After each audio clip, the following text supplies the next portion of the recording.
வணக்கம் நண்பர்களே.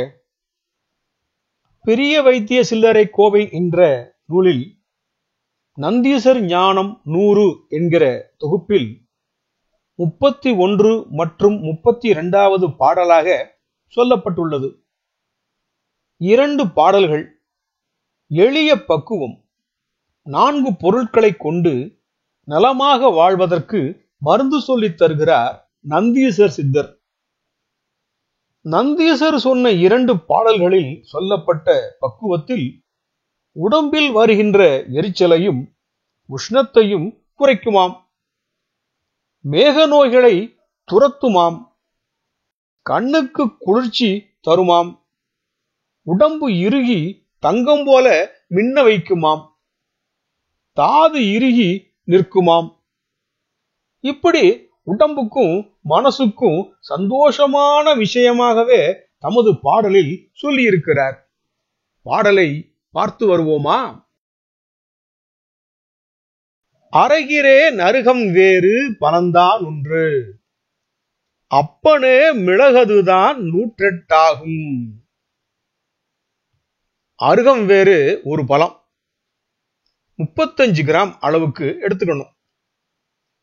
மிளக 108 எண்ணி எடுத்துக்கணும். சீரகம் முக்கழஞ்சு சுமாரா 15 கிராம் அளவுக்கும் எடுத்துட்டு எல்லாத்தையும் சேர்த்து ஒரு பாத்திரத்துல எடுத்து அதுல 3 படி தண்ணீரை ஊற்றி அதோட கலந்து அடுப்புல வைத்து நெருப்ப எரிக்கணும்னோ, தண்ணீரை நல்லா கொதிக்க வச்சு, அதாவது 3 படி தண்ணீர் 1 படி தண்ணீரா வத்துனதும் எடுத்து அது கூடவே ஒரு சிறு ஸ்பூன் அளவுக்கு வெண்ணெய சேர்த்து குடிச்சிட்டு வந்தா நல்லதுன்னோ, நல்ல குணமாக இருக்கும்னு சொல்லித்தாரார். தினசரி காலையில காஃபி டீ குடிக்கிறதுக்கு முன்னால வெறும் வயிற்றுல மேல சொன்னது மாதிரி அருகம் வேறு, மிளகு, சீரகம், கொஞ்சமா வெண்ணெய சேர்த்து ஒரு டம்ளர் வீதம் ஒரு 21 நாளைக்கோ அல்லது 48 நாளைக்கோ தினமும் குடிச்சிட்டு வர்றபோது உடம்பு நல்லா இருக்கும்னு நந்தீசர் சொல்லித்தரார். அடுத்ததா உண்டான குணம் அதுதான் சொல்ல கேளு, உஷ்ணசத்தின் காந்தவமல்லா ஓடி போகும். அருகம்புல் வேறு, மிளகு, சீரகம் சேர்த்து தண்ணீர்ல போட்டு கொதிக்க வச்சு வெண்ணெய் கலந்து தினமும் சாப்பிட்டு வர்றபோது என்னென்ன பலன் கிடைக்கும்னு சொல்லித்தாரார்.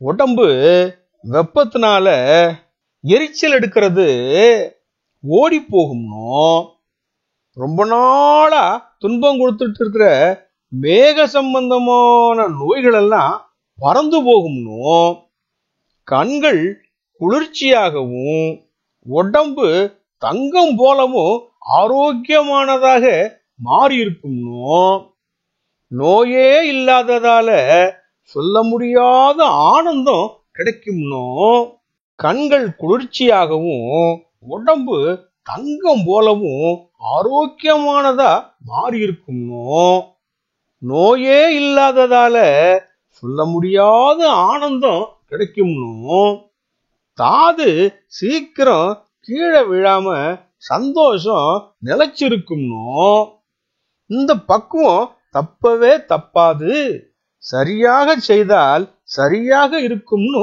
சொல்லித்தாரார் நந்தீசர் ஐயா. மேலே சொன்ன 3 பொருட்களும் நாம அன்றாடம் பயன்படுத்தக்கூடியது. அருகம்புல்லோட வேறு மட்டும் நாட்டு மருந்து கடைகள்ல கேட்டு வாங்கலாம். கிராமங்கள்ல இருக்கிறவங்க அருகம்புல் விளையிற இடத்துல போய் தோண்டி எடுத்துக்கலாம். மிளகும் சீரகமும் எளிதில் கிடைக்கும்.